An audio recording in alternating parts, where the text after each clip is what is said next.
Ruto akitoka, Gachagua ndiye angekalia kiti. Na Gachagua angeua wase kama siafu. Hange resign.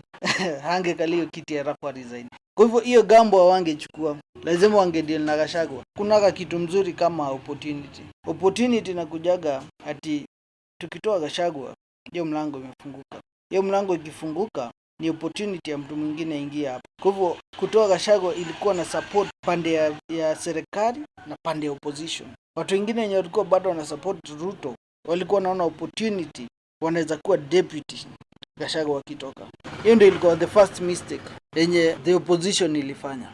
Ruto alichagua Gachagua kwa sababu hakuwa popular even before. Hakuwa likable, alikuwa crude. Lakini hiyo point ya Gachagua kuwa hakuwa napendwa ni kila mtu, Ruto aliona kama royalty kwake. Kwa sababu alikuwa anajua siasa ni mchezo wa visu na unaweza penduka hivi utolewe. Kwa hivyo unachaguaga ule msee mwenye hapendi.